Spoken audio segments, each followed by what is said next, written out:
Este es el primer video de la unidad de simulaciones físicas. En este caso vamos a usar TrarePhysics, que es una biblioteca desarrollada en Stanford. En realidad hay otras bibliotecas también. En este caso vamos a usar esta, que es más simple porque el objetivo es otro, pero por ejemplo Box2D es más compleja. Hay otra serie de videos de este curso que tienen Box2D.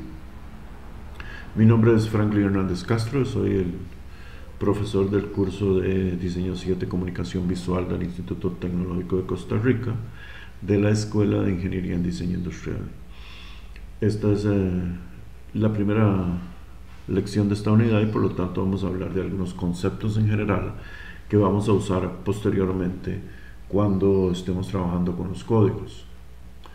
En primera instancia podemos decir que una biblioteca en general, una biblioteca de simulaciones físicas, tiene algunos elementos que son casi siempre comunes a todas estas simulaciones. Lo primero es que por supuesto uno tiene un mundo virtual, y un mundo virtual es precisamente un ambiente donde va a suceder todas las partes físicas, donde se van a calcular las fuerzas, etc. Y ese mundo virtual pues tiene un nombre y unas características. Ahora vamos a ver.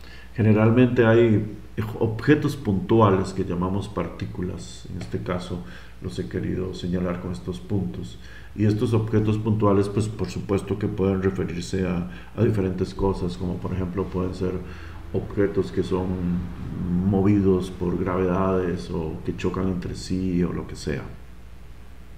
Entre ellos normalmente hay resortes, que son como esta línea, en este caso aquí roja, y estos resortes pueden ser barras, o sea, resortes que no se mueven, que son como barras, o resortes en el sentido también clásico, que son elásticos. Y finalmente pueden haber fuerzas, ya sea en este caso entre dos partículas, en el caso de TrarePhysics, y por supuesto existe la fuerza de gravedad, que es una fuerza, digamos, generalizada, que va para cualquier lado. Entonces, estos serían los 4 elementos principales que se encuentran en este tipo de simulaciones. Veamos cada uno por aparte con un poquito más de detalle. En el mundo generalmente hay una gravedad, o sea, una fuerza, ¿verdad? En el caso de TrarePhysics, la fuerza es tridimensional por cuanto esta biblioteca puede actuar tridimensionalmente. Entonces tiene un componente X, Y, Z. Por supuesto, por omisión, la fuerza de gravedad está hacia abajo, ¿verdad? Como sería en la vida normal, en el planeta Tierra, pero uno puede cambiar esa fuerza y ponerla en cualquier otra dirección de la tridimensionalidad. También hay una fricción, uno podría decir, o viscosidad. Esto tiene que ver con cuán difícil es mover un objeto a través del espacio. Uno se podría imaginar que está moviendo un objeto en el espacio vacío, digamos fuera del planeta Tierra, o que lo está moviendo aquí en la atmósfera, por lo tanto el aire hace cierta resistencia, o lo está moviendo debajo del agua, lo cual tiene más resistencia, o peor aún, en un contenedor lleno de miel, lo que tendría mucha viscosidad y por lo tanto resistencia al movimiento. Esto se puede variar, pues uno puede poner 0 si quiere o puede poner algún otro. Así es que este es otro de las características o propiedades que tiene el mundo virtual. Y el otro es el TIC. El TIC en realidad es un reloj, es lo que pone a funcionar o a detener el mundo virtual. Es como el RAW para aquellos que saben de processing. Doy por hecho que todos los que reciben este curso saben de processing. Entonces es el RAW, o sea, el ciclo infinito en que funciona. Uno puede pues apagar o encender el TIC o el reloj y por lo tanto lo que hace uno es encender las simulaciones físicas o congelarlas todas. Esto a veces es útil porque uno quiere hacer una pausa, porque uno de acuerdo con lo que está haciendo, quizás es un juego o algo así, pues lo usa así. Siguiente elemento son las partículas. Les decía que las partículas son una especie de objetos, de puntos, y estos objetos tienen varias propiedades. Por supuesto tienen una posición en este mundo 3D. También tienen una masa en el sentido físico del concepto, o sea, de la inercia que tienen, ya sea para moverse o para dejar de moverse. Tienen una velocidad, en caso que por supuesto podría ser 0 o podría ser cualquier velocidad tridimensional.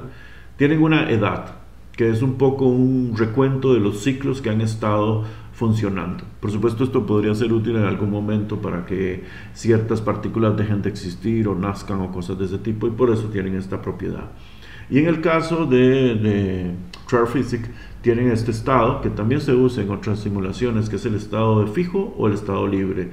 Significa que una partícula fija, por más que la palabra parezca no la adecuada, pero esa es la palabra que se usa, es una partícula que no es alterada por la fuerza, en este caso por atracciones, por repulsiones, por la fuerza de gravedad. O sea, es una partícula que sirve un poco como si fuera un pivote, como si fuera un clavo pegado en el espacio, no se mueve con nada. Y por supuesto están las partículas libres, que son aquellas partículas que se mueven de acuerdo con las fuerzas que estén ahí. Ya les dije, gravedad, repulsión, lo que sea, choque. Entonces estas simplemente se mueven y reaccionan como cualquier otro objeto dentro de este espacio. Nuestro siguiente elemento son los resortes. Los resortes son estas, digamos, uniones entre dos partículas. Siempre están definidas en True Physics entre dos partículas. Y por supuesto tienen algunas características que son en primera instancia cuáles son las dos partículas que une, cuáles son sus puntos finales en términos de posición, y en True Physics los resortes se pueden apagar y encender. O sea, apagar significa casi que desaparece el resorte, y cuando se enciende vuelve a aparecer el resorte. Significa que si esa partícula, digamos, se alejó y uno enciende el resorte, pues ella será jalada por el resorte a gran velocidad para que vuelva a estar a la posición en que debería estar. Como propiedades, los resortes tienen tres propiedades. La longitud de reposo, que es esa longitud, digamos, en la que un resorte después de moverse finalmente se queda quieto. Es una longitud específica. Uno puede, por supuesto, definir esa longitud y decir, yo quiero que el resorte deje de tener, digamos, estas oscilaciones a los 50 píxeles, por ejemplo. Y esto es esta propiedad. La segunda característica es la fuerza, que en última instancia es eso, o sea, cuál es la fuerza con la que el resorte puede jalar otro objeto. Imagínense que el objeto, por ejemplo, está fijado en el techo y está jalando algún objeto de arriba para abajo. Pues con qué fuerza puede actuar contra la masa de ese objeto y posiblemente contra la gravedad. Esa es. La tercera característica es la amortiguación, y sería cuánta energía pierde cada vez que hace una oscilación y por lo tanto cuántas veces va a oscilar. Quiero decir, si tiene una amortiguación muy fuerte, pues oscila pocas veces. Si tiene una amortiguación muy débil, pues oscila muchas veces. Por último tenemos las atracciones o repulsiones, que estas son simplemente fuerzas entre dos partículas. Actúan como los resortes sobre dos partículas y actúan con la ley clásica de gravedad, como la ven aquí. O sea, la masa, primero que nada, la constante de gravedad. Digamos, si estuviéramos en el planeta Tierra, pues 9.8 metros por el segundo al cuadrado, ¿no? Entonces, la constante de gravedad, que como estamos en una simulación, estamos hablando de una gravedad simulada, 2, 3, 1, cosas de ese tipo, la masa de las dos partículas, y todo esto está dividido entre la distancia al cuadrado. Si esto les recuerda su curso de física, pues no es una coincidencia, esto es exactamente el modo en que se calcula la gravedad newtoniana desde hace unos siglos. Estas atracciones y repulsiones también se pueden apagar y encender en cualquier momento, y por supuesto una característica importante son las partículas afectadas. ¿Ok? Tienen dos partículas. Debemos entender que estas atracciones y repulsiones son objetos también, aunque no nos parezca físicamente lógico, pues son objetos dentro del software, y por lo tanto este objeto tiene los dos parámetros, que son las dos partículas sobre las cuales actúa.